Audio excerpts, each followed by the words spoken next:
Et live, ouais. Là on est bon. Là on est bon, on me dit que ça y est, on y est, on est en live sur Facebook, c'est Laura pour le CNCD 11-11-11. Alors on est en direct donc à Liège, au parc de la Bovry, pour une action éclair qui est prévue là dans quelques minutes. C'est imminent, donc là on fait les derniers préparatifs. Restez bien avec nous, on attend aussi que vous soyez un petit peu plus nombreux à nous rejoindre ce soir pour cette action éclair pour la justice fiscale qui est proposée par le CNCD 11-11-11, le réseau pour la justice fiscale et le Financial Action Network. Et donc comme je vous le disais, c'est une action éclair, vraiment symbolique, et qui a lieu dans différents endroits de la Wallonie et de Bruxelles.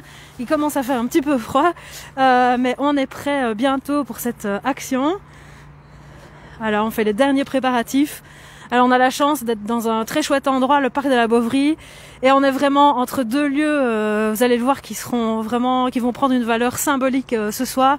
On a la Tour des Finances d'un côté et le musée de la Bovry de l'autre. Et donc voilà, on est en live Facebook sur la page du CNCD 11-11-11 province de Liège. N'hésitez pas à liker, à partager, à commenter. Restez avec nous, bientôt une petite action surprise, une action éclair. Et puis suite à cette petite action éclair, on aura l'occasion de discuter avec plusieurs intervenants, plusieurs personnes qui vont nous expliquer un peu leur point de vue sur les questions de justice fiscale. Voilà, on va tout doucement commencer. Et donc je voulais quand même vous expliquer un petit peu ce qu'on fait ici. Comme j'ai eu l'occasion de le dire, on est dans un endroit super, on est au parc de la Bovry et je me trouve entre la Tour des Finances et le musée de la Bovry pour une action qui se déroule au même moment à Liège, mais aussi dans d'autres villes de Wallonie et de Bruxelles. Et donc on prépare une petite action éclair pour défendre la justice fiscale. Et alors pourquoi ces deux bâtiments emblématiques de Liège ont vraiment une grande valeur symbolique aujourd'hui? Et ben voilà, je vous dis le musée de la Bovry, un peu malgré lui aujourd'hui, le symbole ce soir des impacts sociaux et économiques de la crise du coronavirus. Vous savez que le secteur culturel a été un des secteurs les plus impactés par les mesures de confinement. C'est encore le cas aujourd'hui, même si les musées ont pu réouvrir leurs portes depuis le 1er décembre, mais ce n'est toujours pas le cas pour les cinémas, les centres culturels, les théâtres, etc. Donc un secteur qui est fortement impacté par la crise du coronavirus. Évidemment, on pense aussi au secteur de l'horeca, à tous les petits commerces et les commerçants, les indépendants de tous ces commerces qui ont été déclarés non essentiels, mais aussi oui, les petits indépendants, les personnes qui dépendent de petits boulots, les personnes aussi qui dépendent de l'économie informelle.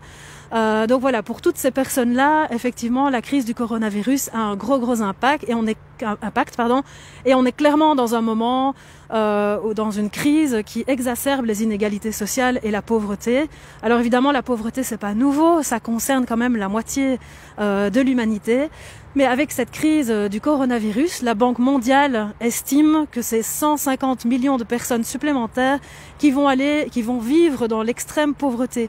Donc c'est vraiment énorme. Et alors cette question d'extrême pauvreté, de précarité, évidemment c'est une réalité très forte dans les pays du Sud, mais c'est aussi une réalité au plus proche de nous. Quand on regarde les chiffres, déjà en 2019, en Belgique, il y avait 1 personne sur 5 qui avait des difficultés pour joindre les deux bouts, et donc pour finir la fin du mois correctement. Et si on regarde même les chiffres pour la Wallonie, c'est 1 Wallon et 1 Wallonne, en tout cas sur 5, qui étaient en risque de pauvreté. Donc voilà, un impact social sur les personnes vraiment énorme. Et alors évidemment, cette crise du coronavirus, elle impacte très fortement et elle met à mal les finances publiques. Alors qu'on est dans une période où on est face à des grands défis, clairement, on a besoin de refinancer les systèmes de santé, de les soutenir. L'accès à la sécurité sociale revient aussi au premier plan. Et puis, on a des grands enjeux, des grands défis comme le réchauffement climatique qui demandent aussi des moyens financiers. Alors c'est là que c'est la Tour des Finances qui maintenant prend tout son sens dans mon discours, parce que c'est les politiques de fiscalité qui peuvent justement faire en sorte de redistribuer justement les richesses créées, et puis de faire en sorte aussi que chacun contribue à sa juste part au pot commun. Or, ce dont on se rend compte récemment, c'est qu'on demande de moins en moins aux plus riches de contribuer au pot commun. Si on regarde les grands patrimoines les plus riches, en tout cas, eh bien l'imposition a diminué de 40% depuis les années 80. Et si on s'attaque alors aux multinationales, eh bien là on se rend compte que sur les 30 dernières années, leurs profits ont triplé et par contre le taux d'imposition sur leurs bénéfices là a diminué de moitié. Donc il y a clairement un problème de contribution au pot commun, d'autant que si on prend en plus en compte les mécanismes légaux d'optimisation fiscale, eh bien c'est finalement chaque année 600 milliards de dollars qui échappent aux États, dont 200 milliards rien que pour les pays en développement. Donc ce sont des sommes énormes qui échappent aux États et c'est des ressources donc qui ne peuvent pas être mobilisées pour assurer une vie digne à toutes et tous, ni pour faire face aux grands enjeux actuels, notamment la question de la transition écologique. Alors je regarde mon petit papier pour vous dire encore quelques éléments essentiels. Évidemment ça c'était les constats. La solution pour nous elle est claire, c'est la justice fiscale. C'est le fait que chacun contribue à sa juste part au pot commun. Alors on a différentes mesures concrètes à proposer. Par exemple le fait qu'au niveau international, il y ait un taux d'imposition uniforme de 25% sur les bénéfices des multinationales. Ça c'est un exemple. On peut aussi trouver d'autres exemples concrets de mesures dans un sondage Ipsos qu'on a fait récemment ici en Belgique. Et alors on voit qu'il y a pas mal de mesures concrètes d'ailleurs pour lesquelles les Belges sont tout à fait favorables. Par exemple, il y a 8 Belges sur 10 qui sont favorables à une taxation plus juste des profits des multinationales via la taxation unitaire de leurs bénéfices. Et 7 Belges sur 10 sont favorables à un impôt exceptionnel Corona sur les grands patrimoines de Belgique. Alors voilà, les solutions, elles sont là, elles existent. Et à la veille de ce week-end de Saint-Nicolas, on est juste là pour dire stop aux cadeaux fiscaux pour les plus hauts revenus, les plus hauts patrimoines et les multinationales. Il y a des solutions pour que chacun paye sa juste part. Ce qu'on veut, c'est la justice fiscale maintenant. Et donc il va être temps pour nous d'aller signaler aux techniciens qu'on est prêt pour la petite action éclair. Ça vient rester connecté et n'hésitez pas à partager, à liker, à commenter. Ça va commencer, c'est imminent. Notre petite action éclair symbolique qui se déroule quasiment au même moment dans différents lieux de Wallonie et à Bruxelles. C'est parti.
On est en direct du parc de la Boverie ici à Liège.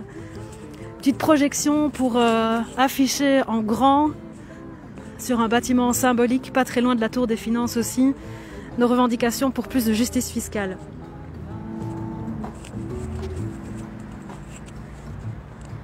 N'hésitez pas à commenter, liker et partager ce live.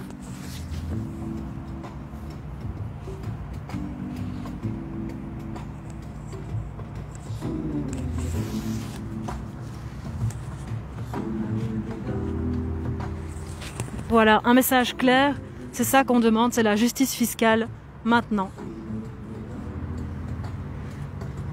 Ok, alors la vidéo tourne encore un peu et on va en profiter pour se déplacer et aller discuter en fait avec quelques personnes qui sont présentes avec nous. On vérifie avec Alan qu'on a bien tout notre matos. Le baffle, j'espère que vous notez la petite musique. Je suis un peu jalouse parce qu'à Bruxelles, ils ont le droit de faire des rassemblements et donc là, il y a la chorale du CNCD 11-11-11, rejointe je pense par d'autres chorales qui vont chanter en direct. Bon, ici on avait un petit enregistrement qu'on a eu du mal à lancer d'ailleurs, mais voilà, il est parti. Voilà, alors Alan, je sais pas si tu vois, il y a le film qui tourne encore, on va le faire tourner encore 1 ou 2 fois. Il n'y a pas beaucoup de passants dans le parc, mais voilà, comme ça, il y a peut-être d'autres personnes qui vont pouvoir en profiter. Et là, on est en train de se diriger vers la Tour des Finances. En fait, moi, je la vois de plus en plus grand, vraiment un symbole assez fort, évidemment, aujourd'hui. Bon, faut faire gaffe, il y a les marches ici. Et on va arriver près de Christine, qui est notre première intervenante, Christine Pagnul, pour Attaque Liège. Elle va avoir l'occasion de se présenter et puis de nous expliquer un petit peu son point de vue sur la justice fiscale. Christine, me voilà près de toi. Je suis un peu emberlificotée dans mon micro. Voilà, la technique, les grosses capuches, c'est pas évident, mais on se les gèle vraiment dans ce parc. Mais en même temps, c'est important d'être là, d'autant que voilà, c'est pas possible d'organiser des manifs et tout ça, mais on avait quand même envie d'être là, pouvoir entendre aussi le point de vue de différentes personnes. Et donc Christine, je te remercie d'être là avec nous maintenant. Donc je te laisse te présenter et nous expliquer un peu vos revendications en matière de justice fiscale. Voilà, donc je parle ici au nom d'Attaque. Attaque, c'est l'association pour la taxation des transactions financières et l'action citoyenne. Donc déjà le nom indique que pour nous la justice fiscale est tout à fait centrale, c'est une lutte essentielle, à côté d'autres évidemment, la dette, etc. et les besoins les impôts doivent couvrir, on en parlera, d'autres en parleront. Pour nous, je vais mentionner 5 points de justice fiscale, donc des mesures simples, pas difficiles à appliquer si la volonté politique est là, et qui seront d'autant plus efficaces qu'elles seront appliquées à grande échelle. D'abord, un cadastre des fortunes, donc pas plus de secret du tout, bancaire du tout, et un impôt progressif, véritablement progressif. Deuxièmement, la taxe sur les transactions en devises, qui est en fait le point de départ d'Attaque, qui a d'ailleurs été votée au Parlement belge en 2004. Une autre taxe sur les transactions financières, mais celle qui porte sur les transactions boursières, réclamée notamment par l'eurodéputé Laroutourou et 70% des membres du Parlement européen, également pour l'Union européenne. Alors bien sûr, quelque chose d'absolument essentiel, c'est la lutte contre toutes les formes de contournement d'impôts. Et là, il y a une action concrète, accessible à tous, qui est les plaintes déontologiques contre les facilitateurs d'évasion fiscale. Et je termine par la taxation essentielle des multinationales, Amazon, Alibaba, tous ces gens-là qui se font plein de fric pour le moment. Et là aussi, vous allez sur le site d'Attaque Liège et vous trouverez les liens tant pour les plaintes que pour Stop Amazon et compagnie. Voilà, merci beaucoup. Eh bien, merci à toi Christine. Ah, on perd des petits bouts de micro, mais je pense que c'est parce que ton discours était vraiment éloquent. Je te remercie en tout cas de nous avoir donné quelques pistes super concrètes en un temps record. Et donc on rappelle en effet qu'on peut se rendre sur le site d'Attaque et trouver toutes ces infos. Alors ça va? Les liens devraient être sur la page Facebook. Eh ben voilà. Super. Et sur la page Facebook, les liens seront indiqués. Merci beaucoup Christine. Merci à vous. Voilà, alors on est en direct depuis le parc de la Boverie à Liège, entre le musée de la Boverie, des passants, salut, et la Tour des Finances pour une action éclair, une action symbolique pour réclamer la justice fiscale. Alors on a eu une projection là sur le musée de la Boverie et on vient d'entendre une première intervenante, Christine Pagnul d'Attaque Liège, qui a pu nous expliquer des façons concrètes finalement pour les citoyens de s'impliquer pour lutter pour une plus grande justice fiscale. Et je me dirige vers notre deuxième intervenante, Françoise, qui va se présenter et pouvoir nous expliquer aussi en quelques mots ce qu'elle pense des questions de justice fiscale, dans quelle mesure ça a un impact sur ses publics, sur son travail. Je te laisse nous expliquer ça. Bonjour, Françoise Caudron, donc des équipes populaires de Liège. Alors moi tous les jours, en fait, dans le cadre de mon travail, je rencontre des personnes qui sont en difficulté financière, des personnes qui ont du mal à joindre les deux bouts, des personnes qui doivent choisir parfois entre se soigner et se nourrir correctement. Je vois aussi des personnes qui sont mal logées, qui vivent dans des logements qui sont sombres, humides, parfois insalubres et qui n'ont pas la possibilité d'en changer. Quand je traverse la ville ici de Liège, je vois aussi de plus en plus de personnes qui sont sans abri, qui vivent à la rue et qui parfois meurent aussi dans la rue. Toutes ces inégalités, elles existent depuis longtemps et évidemment la situation actuelle ne fait que les renforcer.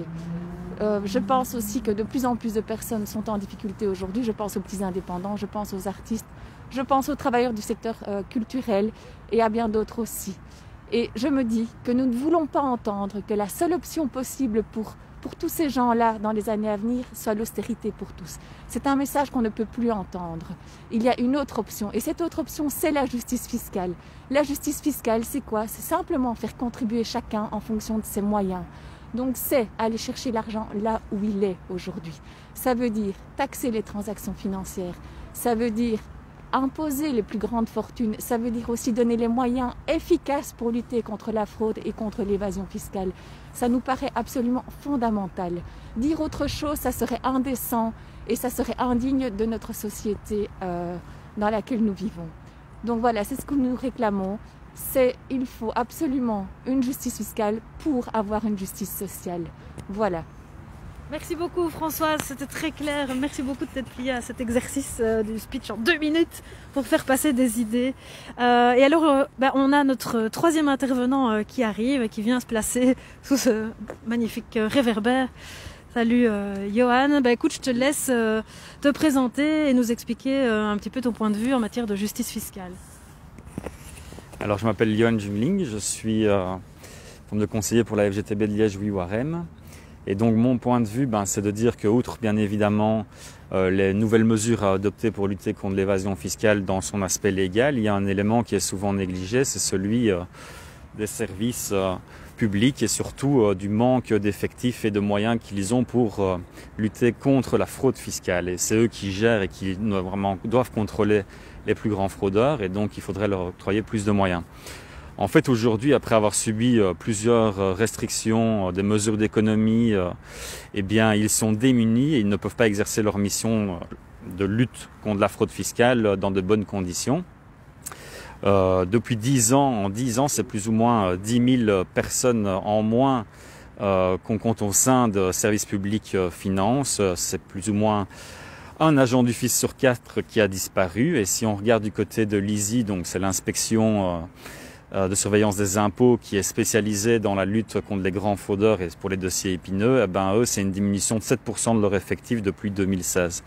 Et si on regarde encore à côté sur la police financière ou sur la justice pénale, là aussi, il y a des manques d'effectifs et une diminution des effectifs. Donc, où que l'on regarde, il y a des problèmes et des lacunes qui empêchent de lutter correctement contre la fraude fiscale. Alors on se demande combien il faudra encore de LuxLeaks, de Panama Papers pour que les politiques prennent enfin des mesures rigoureuses et courageuses pour lutter contre la fraude fiscale. Entre 2014 et 2019, on a observé que c'est plus ou moins 55% de dossiers en moins qui sont contrôlés. Et donc c'est inacceptable de penser que les multinationales peuvent agir en toute immunité et sans risque de se faire contrôler. Les recettes de cette fraude, c'est plus ou moins quelques centaines de millions d'euros et ça pourrait être des milliards si on avait plus de moyens et d'effectifs pour contrôler ces grands fraudeurs. C'est des recettes qui sont essentielles et nécessaires pour financer les services publics tels que la santé, la justice ou l'éducation. C'est des recettes qui sont nécessaires pour traverser cette crise sanitaire que nous vivons. Alors voilà, pour la FGTB, il est inacceptable que les travailleuses et les travailleurs soient mis à contribution pour passer cette crise, alors que justement on pourrait prendre des mesures courageuses en termes de lutte contre l'évasion fiscale et la fraude fiscale. Merci. Merci beaucoup Johan. Écoute Alan, on continue vers notre dernier réverbère. Pour ceux qui nous rejoignent maintenant, on fait un live dans le cadre d'une action éclair et symbolique qui a lieu à Liège mais aussi dans d'autres lieux de Wallonie et à Bruxelles. C'est une action qui est menée à l'initiative du Réseau pour la justice fiscale, du Financial Action Network et du CNCD 11-11-11 pour réclamer la justice fiscale. On est à la veille du week-end de Saint-Nicolas et on veut demander on réclame la justice fiscale et donc on demande que s'arrêtent les cadeaux fiscaux qui sont faits au plus grand patrimoine et aux multinationales. Alors le prochain à prendre la parole c'est Alan, c'est celui qui tient le téléphone maintenant, donc on va faire une petite manipulation pour échanger micro et téléphone. Voilà, avec au passage j'espère une petite vue sur la Cour des finances. C'est bon? Ouais, c'est bon. Ouais. Donc, je m'appelle Alan, je travaille pour Autre Terre. Autre Terre est une ONG de coopération au développement qui soutient des partenaires au Burkina Faso Sénégal, Mali et au Pérou. Et donc je vais vous parler de justice fiscale en lien avec les relations Nord-Sud, en lien avec les pays du Sud.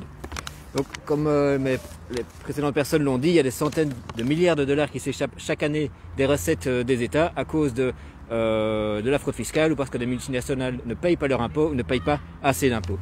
Et donc on arrive à une situation où ces États manquent de moyens pour financer leurs services publics essentiels comme le chômage, les pensions, les transports publics, etc. etc. Et donc c'est là que les pays appauvris sont particulièrement touchés car ils ont besoin de ressources pour financer leur développement. Donc pour donner une idée du manque à gagner pour les pays du Sud, c'est des, c'est des chiffres de 2019. Donc les pays en développement voient s'échapper chaque année vers les paradis fiscaux l'équivalent de 3 à 16 fois ce qu'ils reçoivent en aide au développement ou en investissement direct étranger. Donc un autre truc que je voulais souligner, c'était que les bénéficiaires de ce système, de ces systèmes injustes vous avez compris, ce sont que ce soit des multinationales ou des hauts patrimoines des personnes ultra riches, sont principalement basés au nord de la planète. Et ce sont ces mêmes multinationales qui ont déjà délocalisé leur production dans des pays appauvris pour diminuer leurs coûts de production. Donc ce sont les travailleurs et travailleuses qui créent leurs produits, qui créent leurs produits souvent dans des conditions injustes.